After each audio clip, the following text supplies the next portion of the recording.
Hello everyone, I am Dr. Mohammad Alauddin, Assistant Professor, Department of Surgery, Mymensingh Medical College.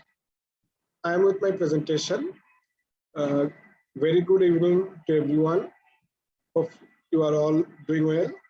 My topic is dual tear, a feared complication of spine surgery. All of you are aware that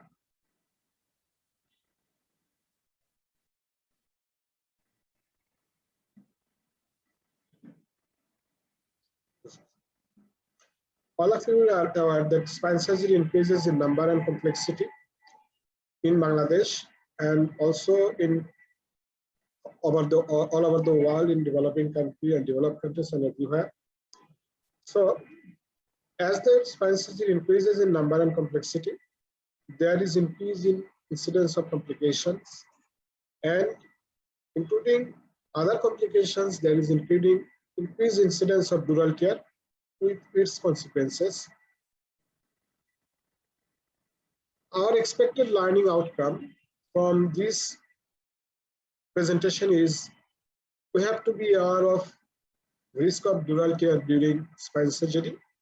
It can occur anytime.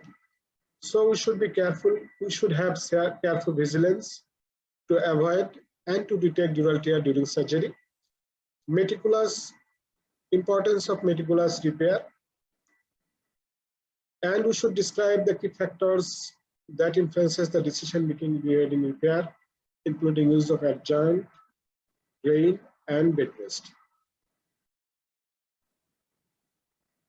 All of you are aware that incidental durotomy or dural tear are unintentional small tears in dura mater, which may be an unavoidable occurrence of spine surgery, ideally identified and repaired intraoperatively. Consequently, there may be CSF leakage and formation of pseudomeningocele, may recover uneventfully after repair, or may have some complications. In these cases, patients require increased nursing care to avoid post complications. Patients with dual tears usually have higher complications, longer hospital stay, increased total expenditure, and higher in hospital mortality. And all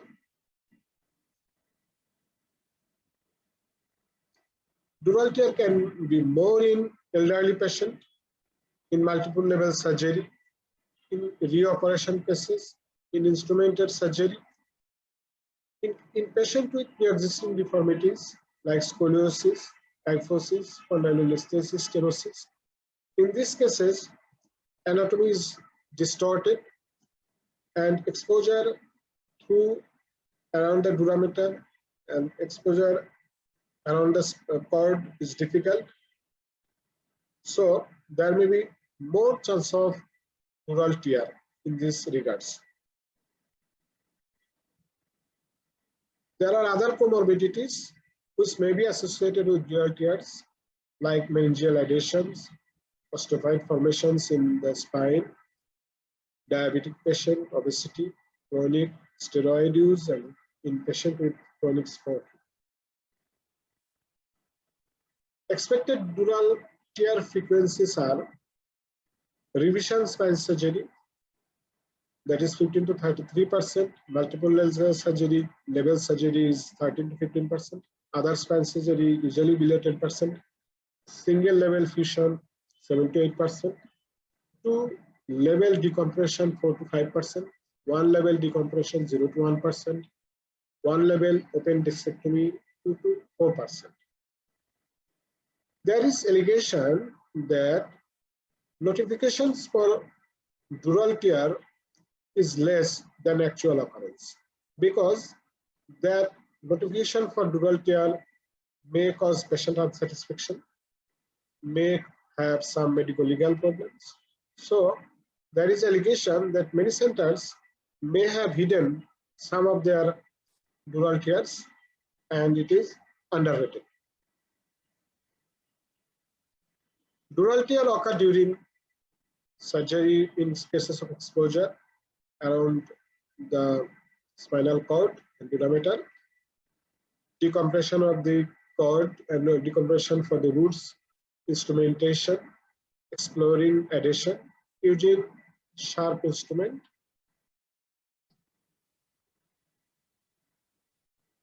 Unfortunately, not all tear can be recognized and repaired adequately primarily. Pinhole durotomies may go unrecognized during surgery. Small puncture without arachnoid bridge may cause herniation and leakage later. So this may be problematic later on. But fortunately, at the time, sometimes if dural tear adequately managed, there is chance of postoperative complication is less. Dural tear presentation may detected dural tear presented during surgery. May it was not detected in surgery, but there was postoperative CSF leakage. There may be postoperative headache, nausea, vomiting, meningism without leakage. A late presentation with headache, nausea, meningism without leakage.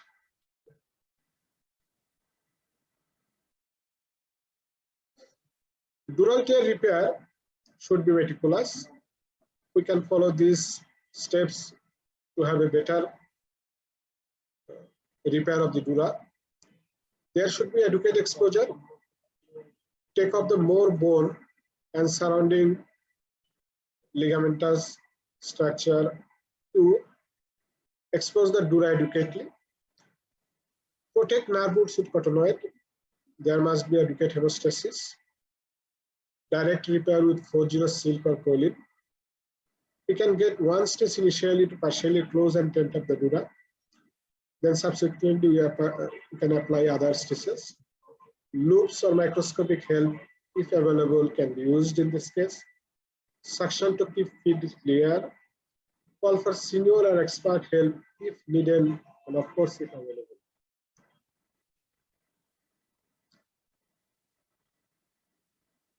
In this diagram, you see there is dural tear, and to repair the dura, there is exposure, and when exposure is adequate, then repair should be easier. In some cases, primary tear in the dura may not be closed tightly as there is ragged edge. In that case, muscle, fat, or fascia can be used to seal up the gap. Collagen matrix can also be given if available. Fibrin glue superading with drain. There is some debate how to use drain in that cases, but we use drain for a few times, and patient with dural tear needed bed rest a bit more. See another diagram. We have repaired the dura, and thereafter there is use of fat graft. Dural tears in difficult location need extra attention and needs careful repair, and if available, we should call upon the senior colleagues to help us. In difficult locations like lateral, ventral, in root axilla, along root slip, maybe stitch may not be given, but fibrin glue superading with fascia may be used. Maybe fat graft can be given. Usually, these are sufficient. Paper thin dura sometimes very difficult to close, and these do not hold stitch. In that case, we also use fascia and fat graft along with fibrin glue. In some cases, there is breach in dura, but arachnoid is intact. In that case also, we should close the dura if possible. But if stitch cannot be given, then fibrin glue may be used along with fat graft. In ragged edges or dural loss, sometimes we cannot get a watertight closure. Patch with fascia, muscle, fat allograft. Large tear not closed directly. Patch with fascia, muscle, fat allograft. Associated injury, nerve root injury, avulsion injury must be properly addressed. In our practice, small durotomies, primary repair with 4-0 suture, fibrin glue. We request our anesthetist to do Valsalva maneuver to increase intrathoracic pressure 40 millimeter mercury for 10 to 15 seconds. This usually raises CSF pressure, and if the closure is remain intact in Valsalva maneuver, then we close, keeping a drain for. In that case, we remove the drain after 24 hours, flat overnight, and slowly mobilize the patient. In some cases, our repair may not be satisfactory. Then, or there may be large dural tear with loss of dura. In that cases, we try primary suture repair. If that is not sufficient or not possible, then fascia and fat patch, we have fibrin glue, and in that cases we keep drain for 72 hours or more. In that cases, bed rest 48 to 72 hours.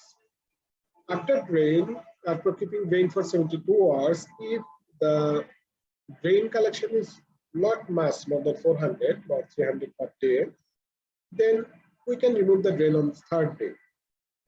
But if the drain is more than 400, we can wait for 1 or 2 days. Then we start to clamp the drain for 1 or 2 days, and then also remove the drain after closing the drain wound with glue.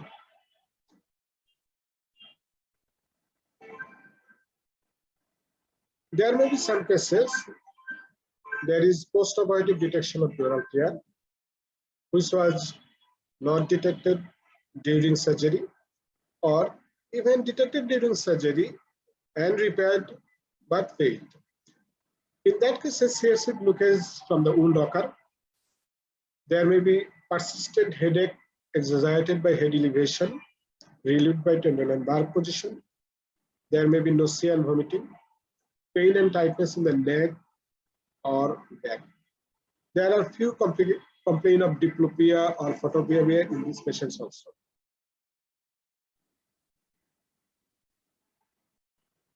Conservative treatment for CSF leakage. We usually give the patient prolonged bed rest in tendon and bar position, in prone position also. We applied sterile dressing, adequate antibiotic to cover the wound so there is no second infection. And we may use acetazolamide 250 milligrams 3 times a day to reduce the formation of CSF. So there is less CSF pressure to leak from the wound. Indication for reoperation.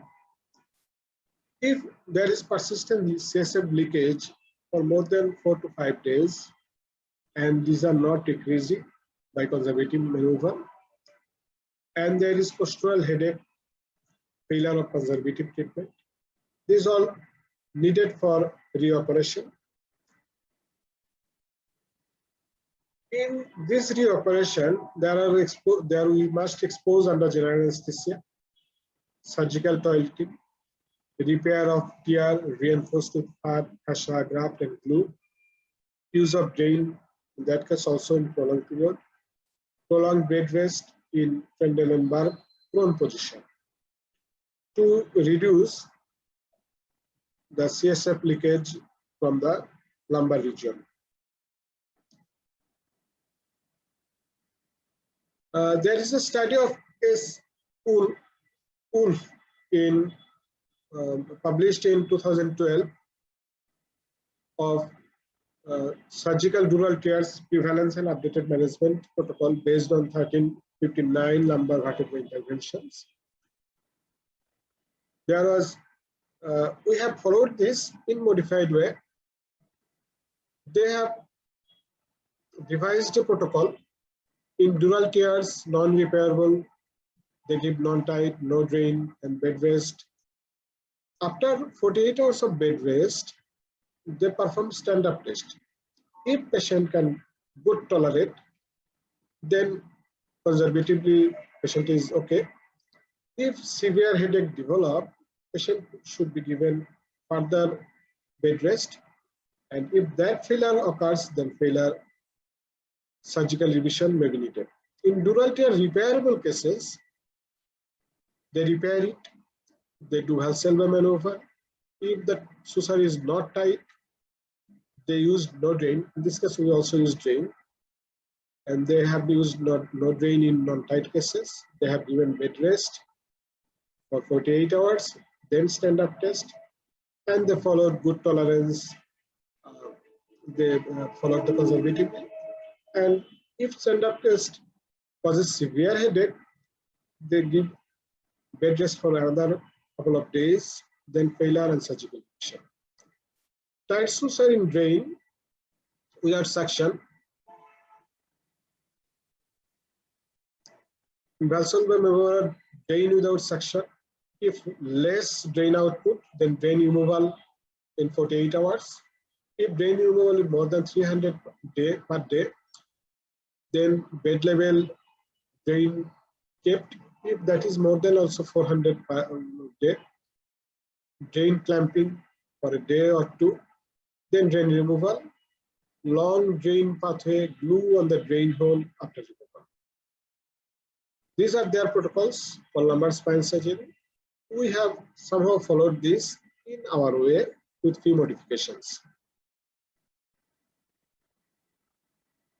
There may be complications of dural tear, CSF leakage, which may lead to pseudomeningocele, bronchitis fistula. There may be infection with meningitis, epidural abscess, hematoma formation, discitis. There may be collection, surgical failure, and all these problems may lead to severe consequences for the patient.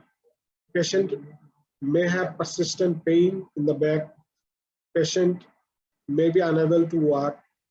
Patient may be fatal in cases of meningitis and encephalitis. So these are our fear, and these are related to dural tears.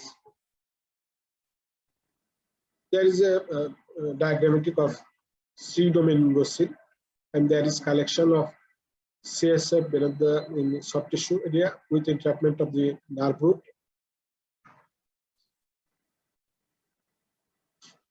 All we have studied is mostly from lumbar spine surgery. We have our study of a prospective study of dural tears among 430 cases of lumbar spine surgery. Me with my colleagues have performed it over a period of 8 years, and it was published in International Journal of Spine in 2020. In our study, we have found the incidence of dural tear is 6.5%, spinal stenosis, spondylolisthesis, idiopathic, multiple level surgery, instrumental surgery, advances, posed higher incidence of dural tear. In dural tear group, post-operative complications are more and patient satisfaction are less. You have noted that dural tear is more in complicated cases, and outcome is less satisfactory in complicated cases. It may be directly due to dural tears, and this may be directly due to dural tears plus those complicated cases posed higher risk for post-operative complications. So we conclude that dural tears occurring in those cases are causing more complications postoperatively, and patient satisfactions are less. In dural tear group, we have CSF leakage with durodentinous fistula, discitis, patient with superficial wound infection. Those with discitis and fistula suffer prolonged period, but eventually they recovered.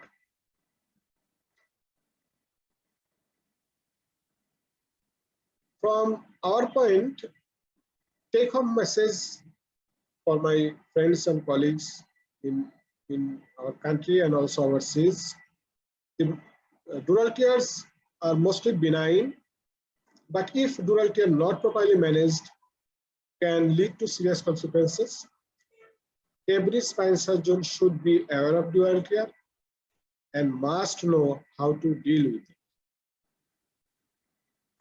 And thank you very much.